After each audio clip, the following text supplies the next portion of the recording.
Hi, everybody. My name is Ken Kent. I'm the founder of Signworld 32 years ago. 32 years ago, it'll be 33 years in about a month from now in Honolulu, Hawaii. I'm your host today for our webinar. We have 4 Signworld owners on the call. So you'll be able to ask your questions and all 4 owners will answer your questions one by one. You'll get 4 answers to every question you ask.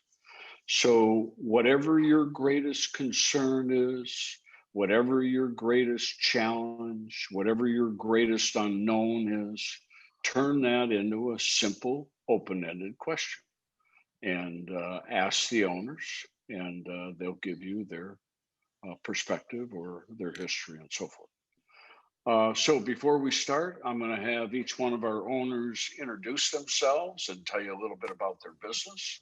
By the way, we're going to have just the owner panel on camera. All of our guests will not be on camera.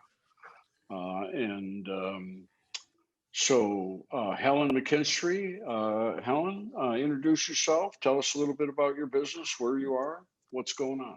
Sure. My name is Helen McKinstry, and I'm the owner of Saber Sign Solutions. We are located in Austin, Texas, so right up the road from San Antonio and down the road from Dallas, Fort Worth. We've been in business for 3.5 years. I'm currently in a space that's about 1,800 square feet, but I'm actively negotiating on 2 potential new spots. One is pushing in the next door, and the other is a place about 10 minutes up the road. So we're hoping to grow into more like 3,800 square feet shortly.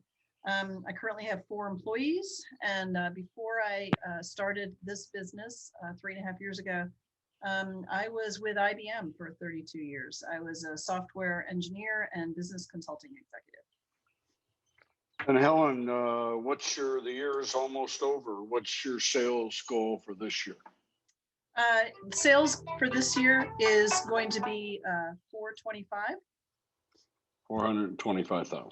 Yep. Okay. And we're still working on John Sunderland getting on camera. John, are you there? Can you hear me? Come off of mute. As a panel member, John, you could just stay off mute. Hello, John. Okay. I think he's having some issues. He's going to log in on his iPad. Okay, got it. George Beitner, George, Grandpa, last night for the 3rd time. Tell us about your business. Hi, my name is George Beitner. I'm the owner of All Star Signs here in North San Diego County. We've been in business just a little bit over 23 years now. Our facility is a little over 4,500 square feet. We have 6 employees, and my background is in manufacturing. I helped grow another business over a 20-year span when I was a little bit younger. We made water purification equipment, and I was in charge of the manufacturing facility, and that helped, I think, a lot with this particular business. And again, your sales goal this year? We're on track to do about 1.3 to 1.4. 1.4 million. Yeah. Okay. And John Sunderland, are you there, John? Hello, John. Okay, we'll wait for John. Jack Werner. Jack is the president of Signworld and the owner of Signworld. Go ahead, Jack. I joined Signworld 25 years ago, back in 1995, as an operation. I named my company 3D Signs after 3 of my boys, Dennis, Danny, and David. Started in 1,100 square feet with 1 employee. I ended up in 5,000 square feet with a staff of 11, doing about 1.3 million in sales. I then sold that operation. I joined Ken at the corporate office in kind of a partnership arrangement. I finished buying him out 6 years ago and took over as president of Signworld. Ken has stayed on in many roles, but we've reduced his workload, and I enjoy having him here. So when I answer questions today, if it goes to my experience running an operation, I'll speak from that perspective. If it goes more towards training and policy and things like that, I'll speak more from the owner's perspective. So my answers might go from one side or the other, depending on the question. Okay, well, let's jump right in. So Nathan and Jody Oakley, come off of mute and throw a question to us. All right. I think based on my first meeting there with you, one of the things that came up in my mind was when you had mentioned that you would bring on the first sign maker and train him and quality control him and stuff like that. I'm just wondering, because obviously that person will have such a huge impact on the quality of product that you put out and therefore your reputation. Has there ever been any difficulties, with the, like, keeping that person, or that, because we would depend so much on him or that, or whoever it was, for the success of our company in the early stages? Is there ever any issues with that person, or has there been any experience with that where it's, problems to overcome? Okay, let's start out with Jack. Jack, why don't you tell them, what do we do before you hire them as far as counseling you, Nathan, and what we Signworld will do for you? And, and then go ahead. And first off, in training, we're going to spend a lot of time talking about HR, what that individual needs to look like. We're going to give you a full HR manual for you to have to use as backup. What we're looking for the first individual is not a rookie, but a trained, experienced sign maker with graphic art experience. They probably had technical school, not college. Graduating from that, they went to work as an apprentice at an existing sign company, now have 5, 10, 15 years experience. So they've done it all.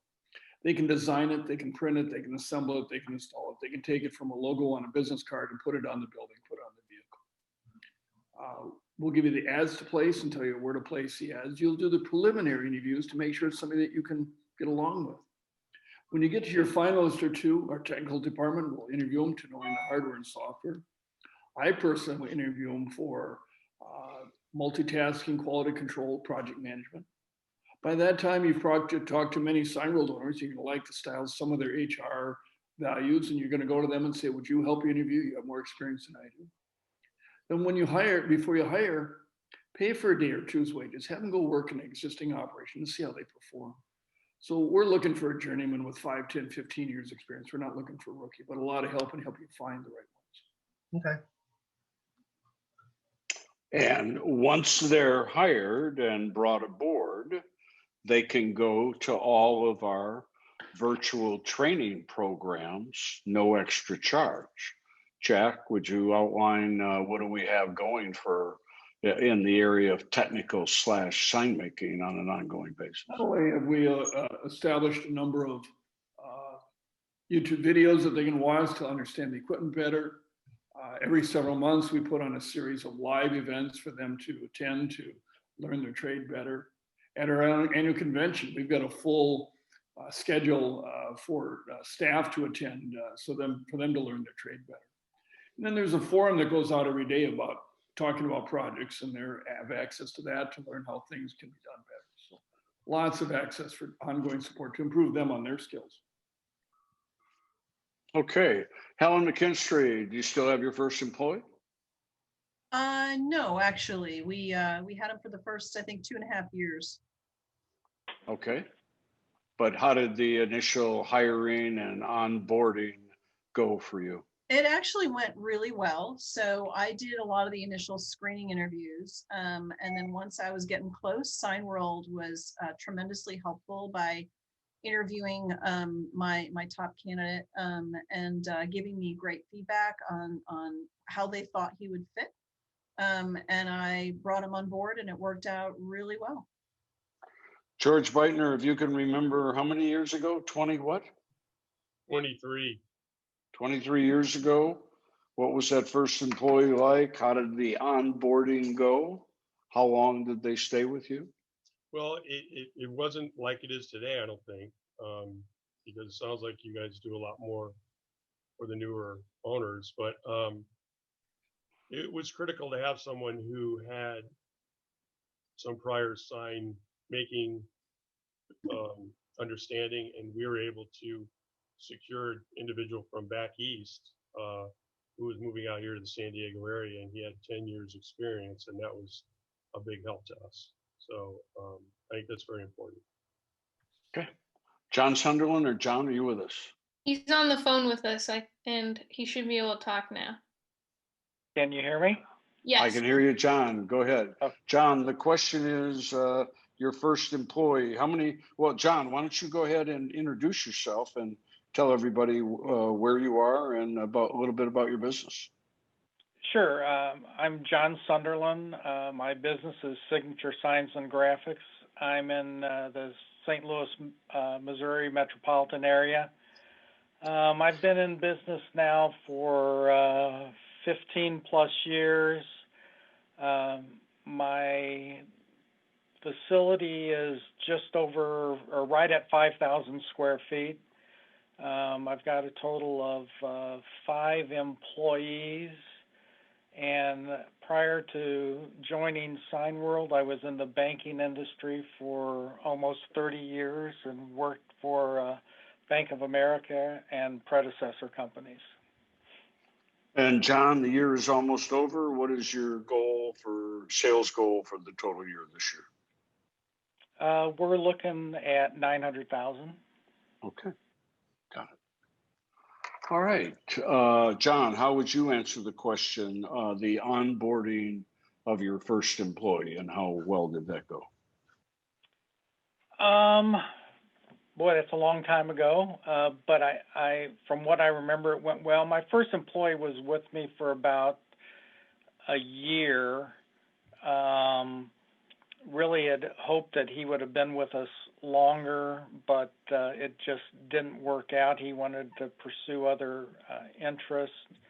The guy that I got to replace him was with us for almost 13 years, so everything was really pretty smooth. You know, a lot of support when we needed it, and things worked out well. Okay, compared to the rest of the world, to my panelists, would you call your turnover over the years, do you have high turnover, average turnover, or low turnover? John Sunderland?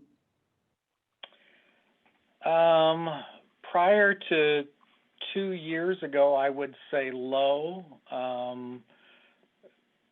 After that, it's probably been average. It's been higher than I would have liked to have seen, but I think a lot of it has had to do just with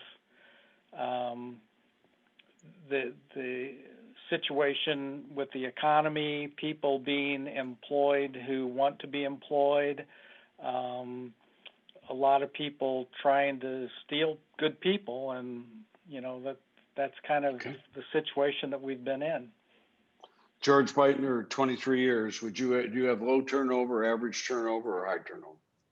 I think ours has been fairly high, and it has, I think, everything to do with our inability to hire smartly or well. I do have an employee with me that's been here for 14 years now, and the rest of the crew is probably just about 2 or 3 years old. So for the age of our business, we've gone through a fair amount of people. But it's interesting, each time we lose an individual for some reason, the next hire seems to be better than the prior one, and we learn from what our needs and wants are. And so we've got a really good, strong staff right now, fortunately, and hopefully we can hang on to them through the rest of this period of time. Okay. Helen, your thoughts? I think we're average to low. One person left us that I would have been happy to have them stay. And we had to let 2 people go that just were not working out for us. But the team that we have, they've been with us pretty steadily. So I've got, I actually started with 2 employees. One of those 2 I actually still have today. Another one's been with me 2 years. Another one's been 15 months and 1 12 months. So I think we're doing pretty well. Jack, what's your history of turnover? You know, I think if you hire carefully and nurture, unlike many other industries, this is a career for them, not a job. And so I think overall through the Signworld family, I think we would call this a lower than average turnover industry. Okay. Jody Oakley. Jody, do you have a question? My question is just time-wise of balancing family and business. So for me, we were looking at a business after I was retired from homeschooling kids. And once everybody was in college, our youngest is going to be graduating in 5.5 years. COVID kind of sped that up for us, for Nathan and I to do this sooner. So in those next years, how to support my husband with the business and how that would work as a working mom, going from, you know, because I still want to homeschool, but I don't have to teach them anymore. They are on an online school, you could say, as comparable. So that is my question. And I guess most of you guys are dads or grandfathers. So maybe. Okay. Well, we'll start with Helen. So Helen, when you left IBM and started your sign company, you went from working mom to working mom. So how old were the kids and what were your priorities, Helen, your goals and so forth? Go ahead. So I had just a couple of goals when I started my business and retired. So my kids were, I believe, 14 and 16 at the time. I realized that, you know, they weren't going to be with us forever. I wanted to get myself off of, you know, airplanes that were taking me around the world and spend more time with them before they disappeared. So that was actually one of my goals. So as a business owner, one of my goals was to be sure that I could make time for my family when it was a priority for me. And so while I still work, you know, a fair number of hours, the difference is it's my choice, right? So when I got to decide when I was going to take time off and go on college trips, and that is a priority.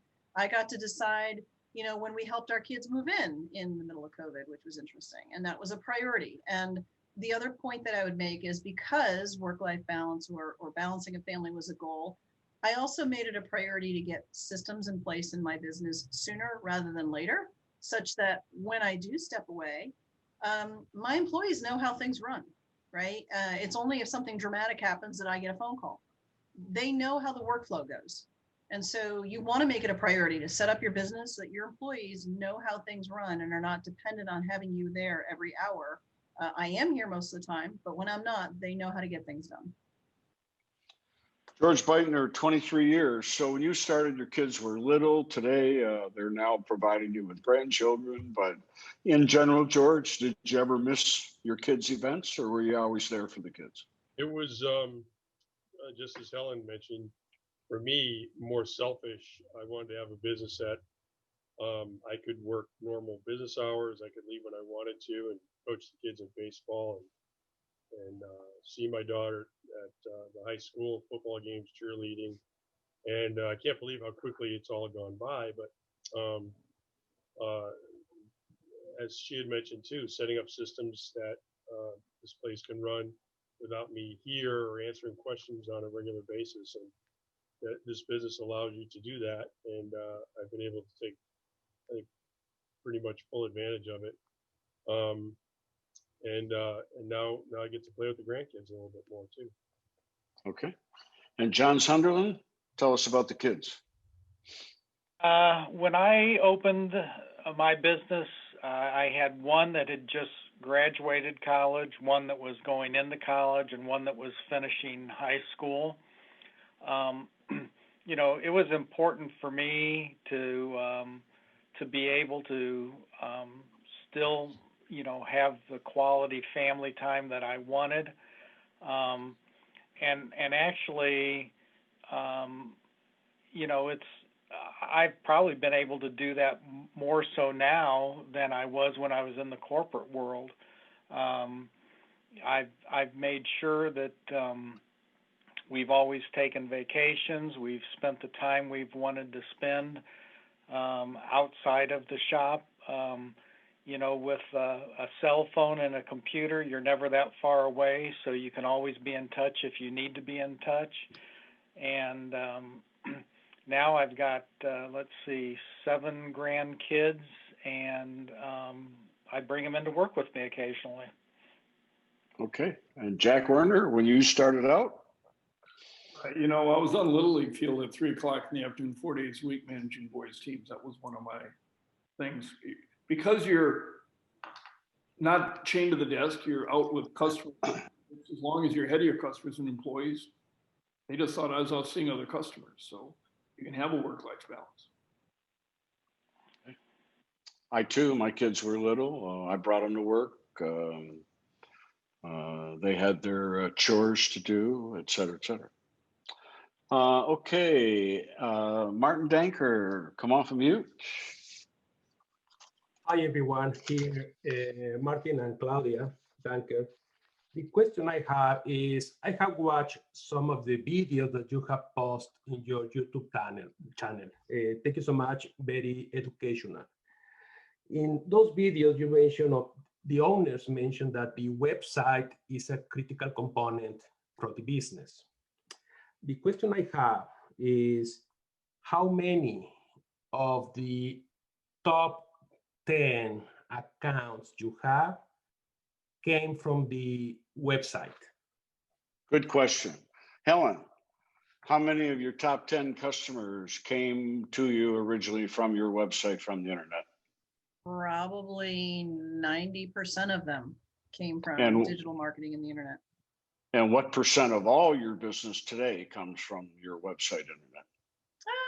Probably about 80%. Okay. George Beitner, of your top 10 customers today, what percent of them came from the internet or what other source? We are primarily in the construction industry, so we have relationships with the contractors in and around the San Diego area. And so probably 70% of the work that we do is from invitations to bid for our contractors. The rest would be from the internet, website. Okay, so you've crossed the border where the internet in the beginning was working, but now it's heavily referral. Well, you got to go way back, and 23 years ago it was Yellow Pages. You know, Right. I'm one of those old living dinosaurs. You know what I mean? Okay, got it. John Sunderland, how much of your business comes from the internet? How about your top 10 customers? I would say, I mean, right now our top 10 customers, I would really zero came from the internet. You know, again, like George, I know it's hard to believe, but 15 years ago, Yellow Pages, I mean, you still need to be in the Yellow Pages to be relevant, and that's changed drastically, you know, over the last 15 years. So, you know, again, most our top 10 customers we have had prior to the internet, and I would say new business now, probably about 50% is from customer referral, and then the other 50% would come from the internet. Okay. Jack Warner, what were your thoughts be about the current Signworld owners who have been in business maybe a year to, been in business a year or less? What would they say? Well, you know, what you're going to find is it takes a couple of months for the internet to really start driving it. But by the end of the first year, 70–80% of your new business should be coming from your website. In the beginning, some of those projects are smaller, but you're going to develop over time more and more repeatable customers out of that. Sometimes it's a small order that develops into bigger and bigger customers because they first have to test you out.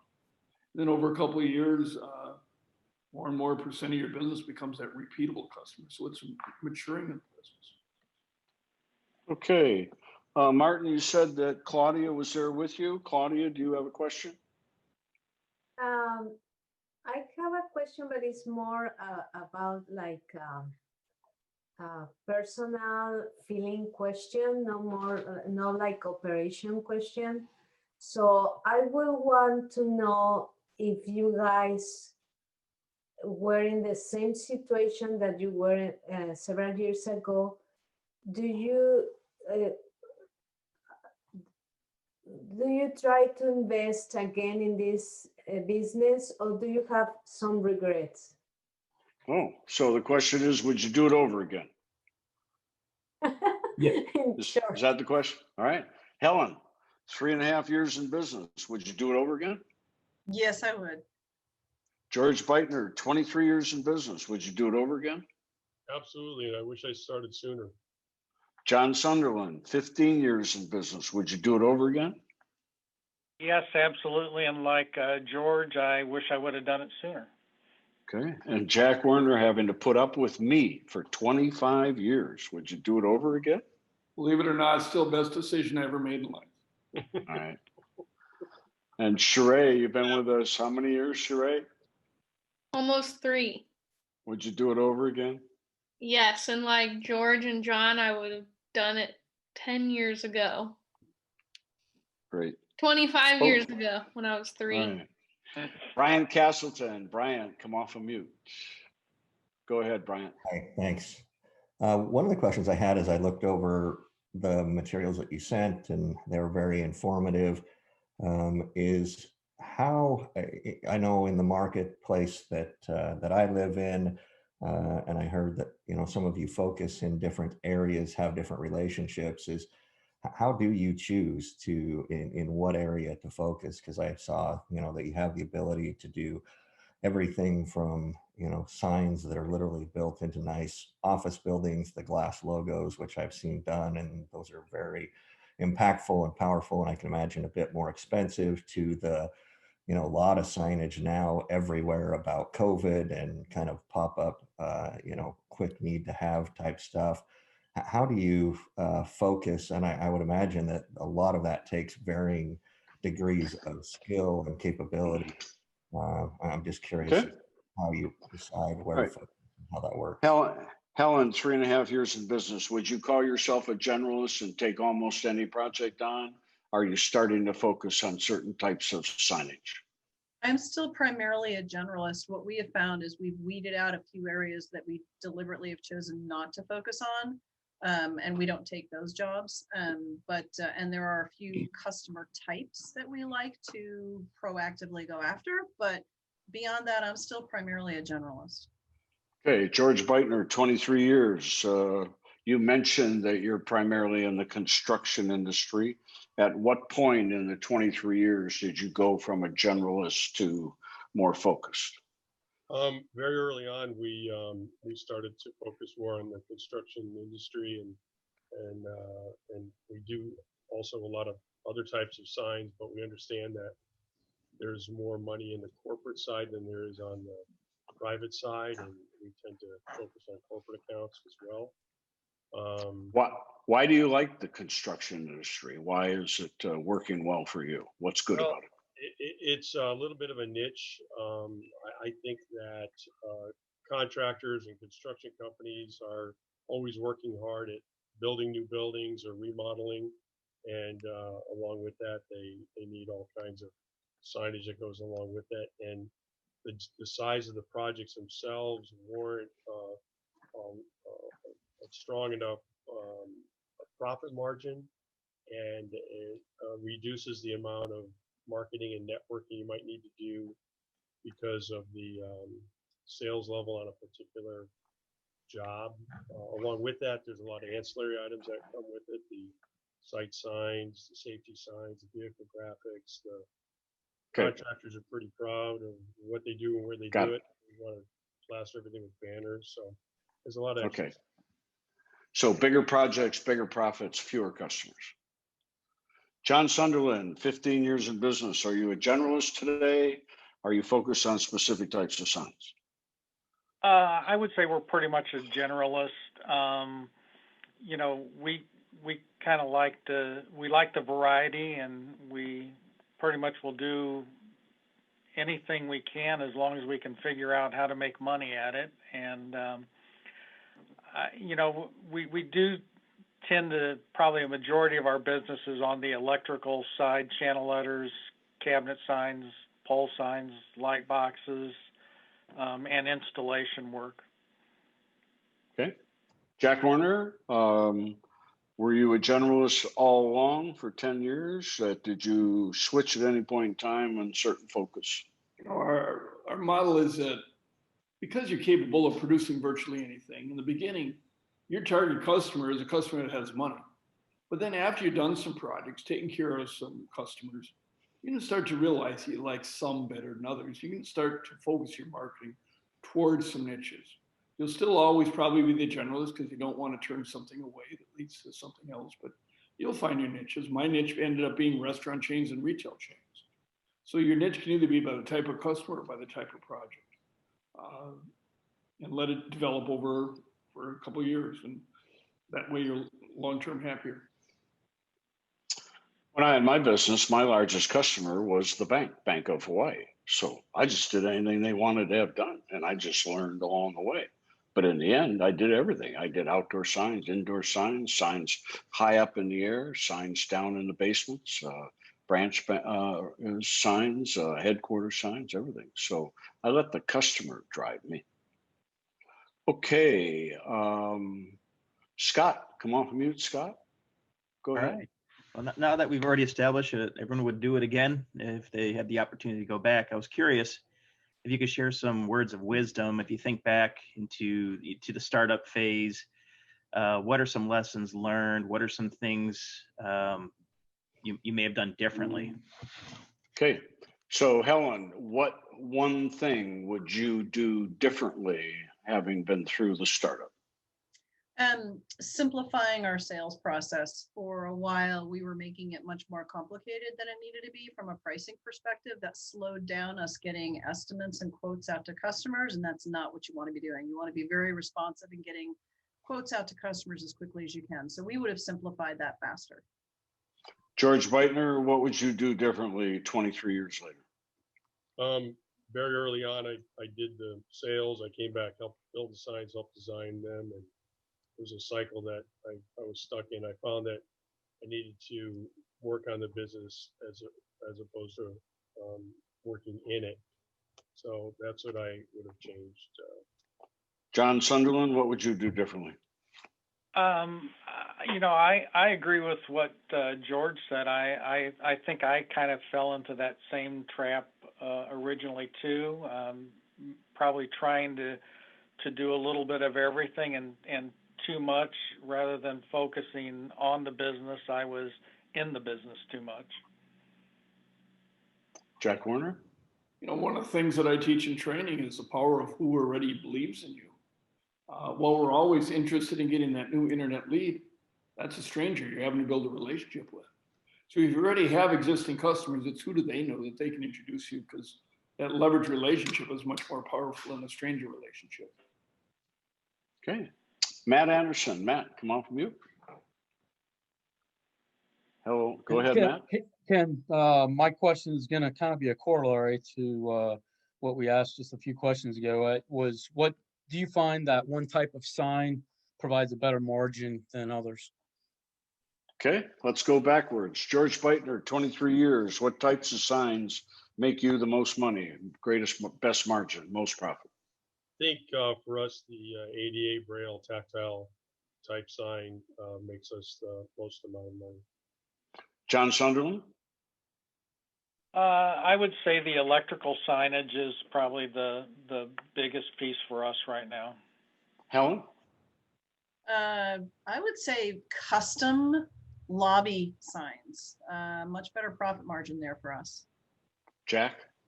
I would agree with Helen. Corporate lobby signage, culture walls. It's a sign they want, not as much as a sign they need. And you'll always pay more for what you want than what you need. Okay. Michael Restivo. Michael, come on from you. Go ahead. Hey guys. I guess it's kind of been asked, but maybe not. I'll ask it a little differently.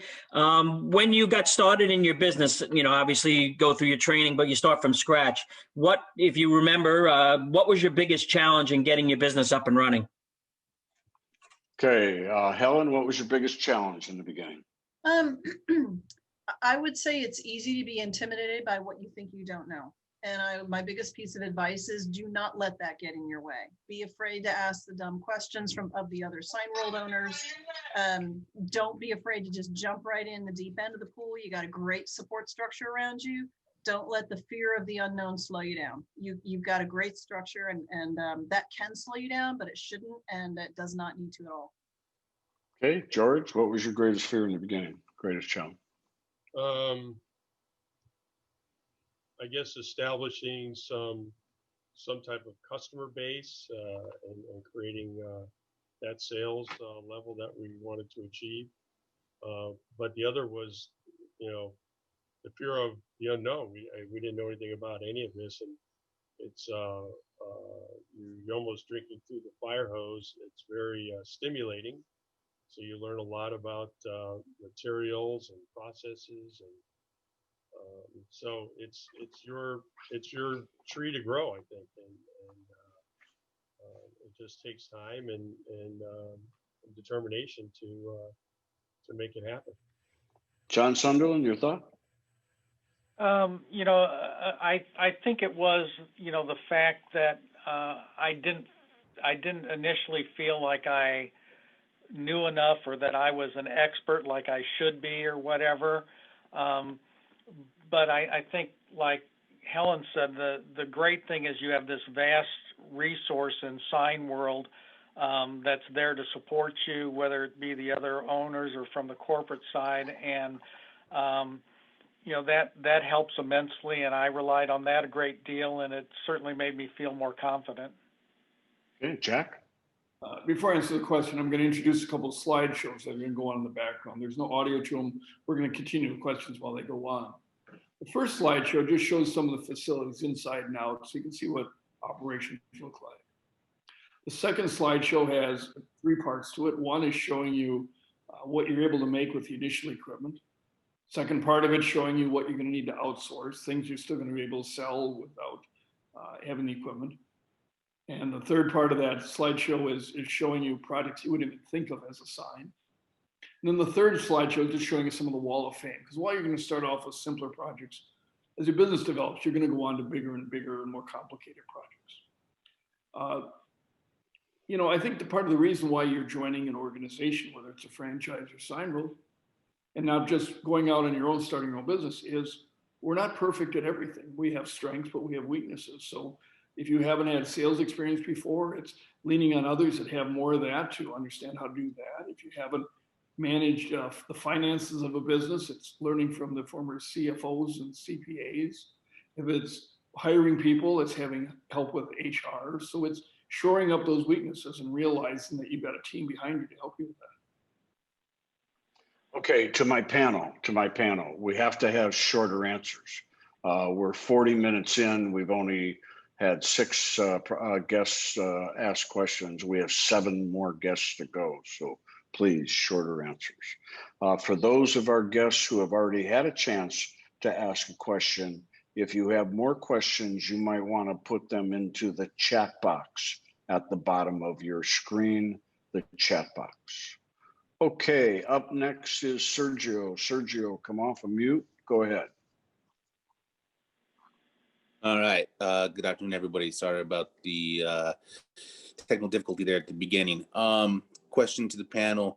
What would you guys like to see more of, better, or different from Signworld as an entity? Good question. Helen, 3.5 years, Austin, Texas. What would you like to see more of from corporate headquarters from Signworld? Well, you caught me flat on that one. I wish I'd had time to think about that one. I don't have anything off the top of my head. I think the corporate team has provided just great resources when I needed it, pointers in the right direction. John Sunderland, what would you like to see more of from corporate headquarters? I can't say that I would like to see anything different. I think the great thing is that, again, you're there if we need you, and you're not intrusive in our business, but you're there to support us. George Whitener? Whatever thing. Okay, Jack? We're continually trying to adapt the model to how the world changes. When George and I started, we didn't even have digital printers. When John started, we didn't have the internet. When Helen started, there were graphics that we're making now that we didn't make when she started. So we're constantly trying to adapt to how the businesses change and how the internet changes. Constantly trying to keep the model current and relevant, and never being content with making it just as it is. Okay, Rita Chen. Rita, come off mute. Go ahead, Rita. Just as FYI, I also have Ted here, and Ted's going to Okay. ask a question. Yeah, I've got a question. I would like to hear from all of you. How would you advise us? What one thing would you advise us to do to get to a cash flow positive situation as soon as possible? Good question. Helen?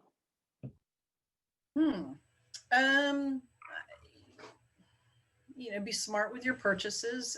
Get to know your local market so that you start getting a feel for where you can increase prices and where there might be more competition that causes you to grow business by actually decreasing a little bit. So I would definitely say try to get to know your local market and leverage other businesses in your area. You don't have to be necessarily buying all your own, capability initially when you can leverage some other sign businesses in the near vicinity to help you with some projects. John Sunderland, what would you do in the beginning to get to a cash flow positive faster than you did?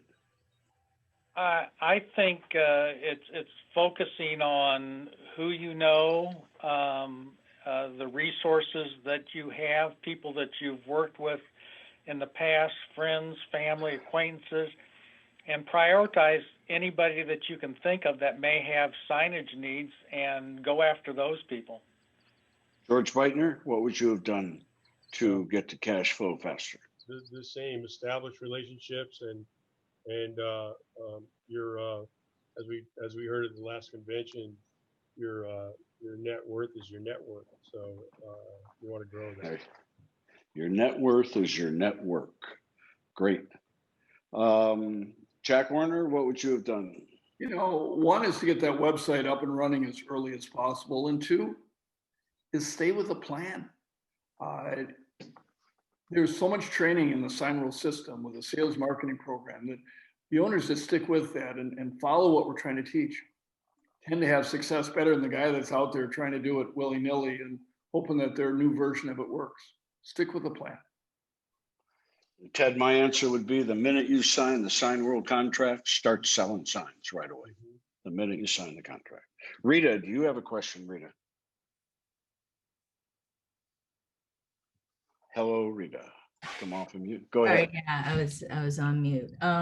We talked about the challenges of, I guess, the turnover of employee turnover rate, and then that employee, I guess, number growth. It sounds like everybody, even at bigger establishments, like square footage wise, I think the max number of employees I heard was 11. What does that employee group look like as you grow? What kind of talent are you actually getting? And I guess I'm going to sneak in a second question. So it sounds like the Signworld owner actually does not learn how to operate the equipment at all. Is that true? That's the goal. That's the goal. The goal is that you as the owner, your job is to run the business. Your job is to take care of the customer. You do not want to be making signs. As George Beitner said, that was one of his failings in the beginning, that he got too involved in making and installing the signs. So George, if you had life to live over again, what would you do? Yeah, I'd certainly hire people that can do that right away, that have the skills, that are maybe a number two at another sign shop, want to be a number one and help you grow the business. And George, I think you said you have 11 employees, correct? No, I don't. I have 6. 6. And can you tell us the mix of those 6 employees? I have a designer, 2 installers, 2 production, and 1 is a general manager slash production manager slash project manager slash he does everything for me. So he's George Jr. He pretty much is. All right. John Sunderland has 5 employees. John, tell us the mix. I've got a designer, kind of a part-time designer, person that does some table work for us, and then my son-in-law is our kind of shop supervisor and chief installer. John Jr. Yeah. Okay. Steve Pennypacker. Steve, come off of mute. I'm sorry, wait, I missed Helen. 4 employees. Tell us the mix. Yeah, so I've got a designer slash production guy. I've got a production / installer. I've got somebody who drives a lot of our estimating process and operations. And then I have a part-time receptionist and customer liaison. Okay, Jack? I had a staff of 11, 8 were in production, 3 were in support. 2 were graphic artist designers, 6 were assembly and install guys. I had a general manager, I had a customer service representative, and had an admin person. Okay. Okay, again, faster, shorter answer. Steve Pennypacker. Steve, go ahead. Hello, Steve. Come off of mute. You're still on mute, Steve. There you go. I think I've got you. Are you there? Okay, sorry about Yes. that. So first of all, thank you, everybody. This has been fantastic, and have a happy Thanksgiving if I don't get to say that later. Most of my questions have been answered, a lot of them. I'm down to things like economics. I want to understand the economics of the business in detail before I commit, how to build a detailed financial model, how to project revenue for the first several years. How do I go about learning that and accomplishing that? We're going to give you a 3-year business plan that we'll work with you on during the training. Helen, did you have a business plan? Yeah, and I started with the example or the performer, whatever that Signworld provided, and I tweaked and tuned where it made sense for me and my market and my business and my area. Okay. And John Sunderland, did you start out with a business plan? Yeah, I mean, I'd just say ditto to what Helen said. Okay. And George? We did, and we continue to modify that. And Jack? Benchmark yourself against other Signworld owners that you've talked to in validation to compare yourself, and then we'll help you model a plan that fits to you. And Steve, I teach class every Monday morning to the new Signworld owners, and we talk about business plan quite often in class. Neil Soroka. Neil, come off of mute. Go ahead, Neil. Good day, all. My question is more around, so how long did it take you all to hit stride comfort level from a not only a profitability standpoint, but also a comfort level with the business itself? Okay, well, let's take profitability first. So how many months were you in business, George Beitner, before you were able to take your first paycheck? About 3 months. John Sunderland, how many months were you in business before you were able to take your first paycheck? That's a little bit tough to answer. I self-funded the business myself, so I really didn't take a paycheck until I actually paid myself back. And that was probably, if I remember correctly, somewhere around 18 to 20 months.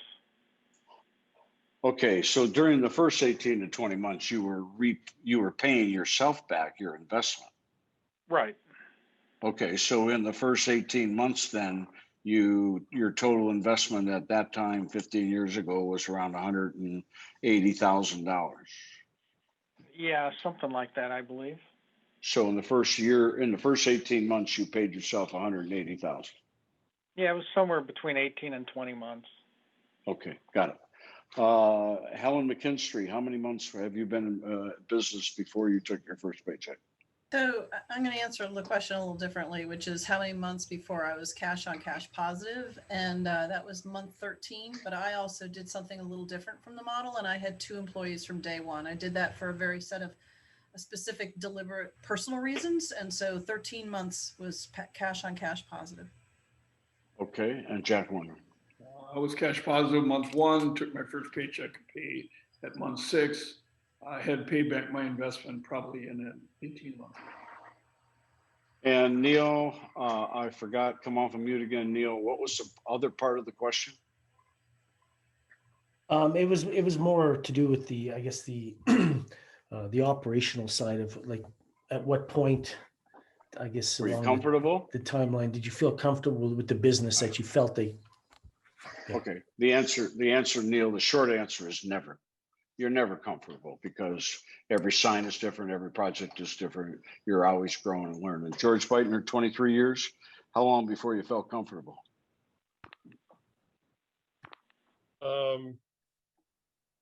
Comfortable with life The in operations. general, or The operations of the business. probably within the first 6 to. I don't remember, to be honest with you. Maybe 6 months. John Sunderland. I honestly don't remember either, but again, it's something you're always learning. There's something new all the time, so it's a continuation process. And Helen?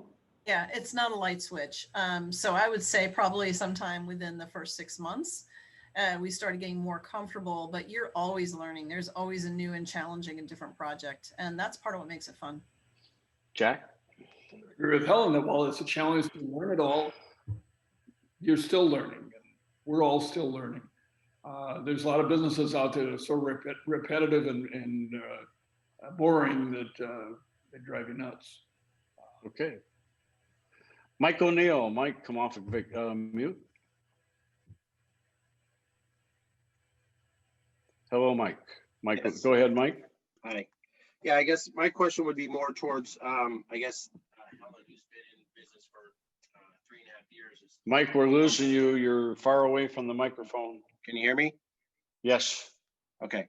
My question, I guess, would be more towards Helen, who has been in the business for just 3.5 years. My question is that are you still utilizing your core equipment? And with that being said, what percentage are you doing in-house versus outsourcing?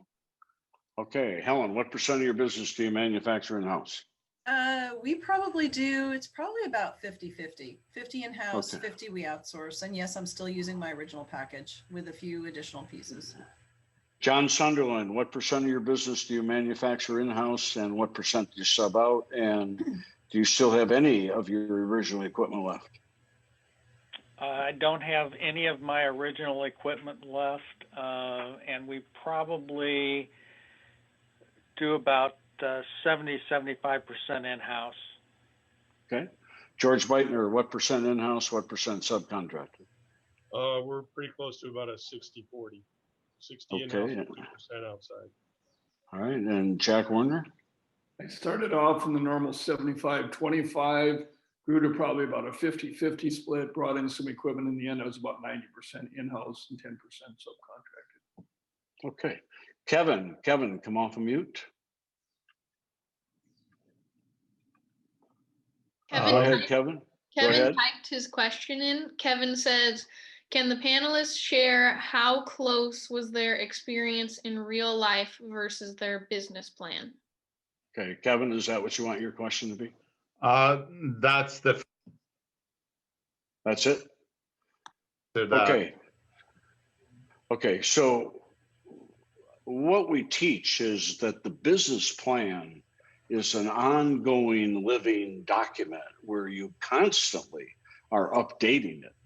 But if your question is from your original goal to your first year performance, Helen, what was your first year goal and how did you actually perform? So we started in mid-year. We opened mid-year. So our first year was actually just 6 months. It was only about 30K. So it was below what I expected. But by the end of the first full 12 months, it was 250. And then it grew to over 400 the year after that. So I was pretty pleased with the growth after that. Okay, John Sunderland, if you can remember. If I remember How close to correctly, plan were you? How close to plan were you? we didn't exactly reach plan the first year, but we were close and exceeded it in the second year. So things just continued to grow from there. George Beitner, how close were you to plan? I don't remember. Okay. Jack Warner? I exceeded my numbers every year I was driven. Okay. I think we got through everybody. Everyone's had at least a chance to ask one question. So let's go to the chat box.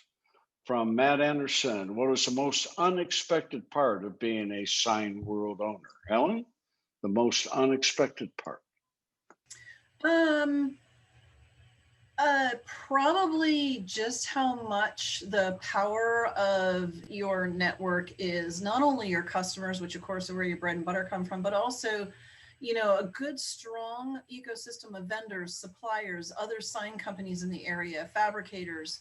You know, I don't know that I anticipated how important that would be, but it's just been a phenomenal part of our growth.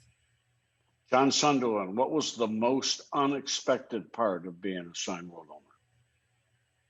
I think it's the variety of things that are out there and what you can get involved in if you want to. I mean, it's just, it's really unlimited.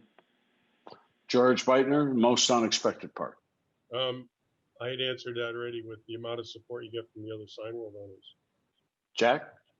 You know, I'd agree with John. I'm still amazed when Signworld owners send me pictures of products they've done, and I go, I hadn't thought of that as a sign.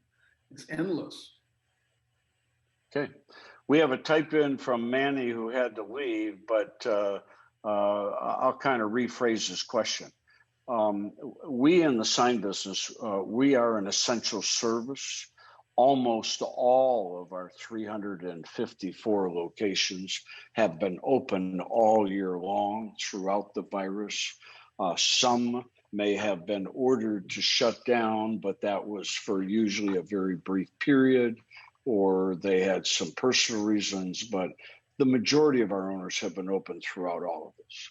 I think the majority of our owners would tell you today that this year they might have had a little slump back in the first quarter, but that things have come back. So George Beitner, today, are you busy? Yes, we are. Are you having some of your best months ever? No, not at this particular time, no. Okay. John Sunderland, are you busy? We're very busy. Are you having some of your best months? Wouldn't say best months, but they're very good. Okay. Helen McKinstry, are you busy? We are busy. Are you having some of your best months? It's not our best month from a revenue perspective, but the number of client engagements is really strong. And in my experience, you build those relationships. We're going to see that payoff next year. Jack, how would you answer the question, especially for the new owners who have opened up this year? There's always exceptions, but I'd say for the great majority, they're busy. They're getting projects they didn't expect. Some of them are very involved with COVID projects, and others haven't touched a COVID project. It really depends on the individual themselves. But overall, busier than I anticipated they would be at this point. Okay. We're out of time, so let's see if we can handle 3 more questions real quick. From Steve Pennypacker, how has your single location revenue changed each year for the past 5 years? So Helen, can you just tell us what was your sales year 1, year 2, year 3? Yeah, so first 6 months was 30K. Second year was a full 12 months, 250. The next year was 400 and about 405. Okay. And John Sunderland, 15 years ago is a long time. So how about the revenue change for the last 5 years? If you can remember, what did you do 5 years ago? What are you doing today? 5 years ago, we were probably around 500,000, and we're about 900,000 now. George? We had been growing about 15% every year since we opened. Okay, got it. Neil Soroka asks, how would you gauge, I'm sorry, Jack, how was your growth over the latter 5 years of your business? You know, I think at some point you start to plateau because you hit the limited number of employees you want, or you hit the limited number of products you want to pass. It becomes lifestyle. I think most Signworld will tell you they could all grow bigger if they wanted to. It's a matter of do I want it bigger or not. Okay, real quick, competition. Do you really even care about your competition? How would you gauge the overall level of competition in your market? George? I think competition is good. It keeps you sharp. It keeps you ahead of the game. There's companies that come and go all the time, and I don't see this any different than any other type of business. Okay. John Sunderland, competition. John Sunderland. Hello, John. Did we lose John? John Sunderland, are you there? Helen, competition. So we have a lot of sign companies around us. If you want to call that competition, you can. What I find is more important is how we engage with our customers, how quickly we respond, and the quality of the work and the relationship we build. And when we bring those things to play, there's a lot of other sign companies, they're not real competition. Okay, doesn't matter. You're busy. That's all that counts is you're busy. Jack Warner, competition. You know, I think there is a lot of competition out there because each sign company can only handle so many projects. But the competition's our best asset because of their ineptness on really managing customer projects. And the customers we're really trying to go after are saying, show me that company that can actually deliver what they promise on schedule. So if you show up for the appointment, deliver on schedule, you're an anomaly. We are out of time. We need to get going. Steve Pennypacker asked the last question. What's the greatest barrier to growing your business? I'm going to answer for them, and the answer is you. You're the bottleneck to growing the business. Jack, do you have any last questions? You want to close it out? No, I think we'll close it out. I know these owners are busy and want to get back. So John and George and Helen, thank you so much for being here. We appreciate your input. For those of you attending, go back to Dan or Ken or myself who you've been talking to and dig deeper into validation. We still got a few more weeks before we're going to get quiet for the holidays. We have another webinar just like this on Wednesday, December 16th, where we'll have a different panel of owners. So I'm sure the questions will be different and more to learn. For those that are deep in the process, we've got a Discovery Day, Friday, December 11th. Talk to Ken, Dan, and myself and see if you're ready for that. If you're not ready for that, the next one's going to be on Friday, January 15th.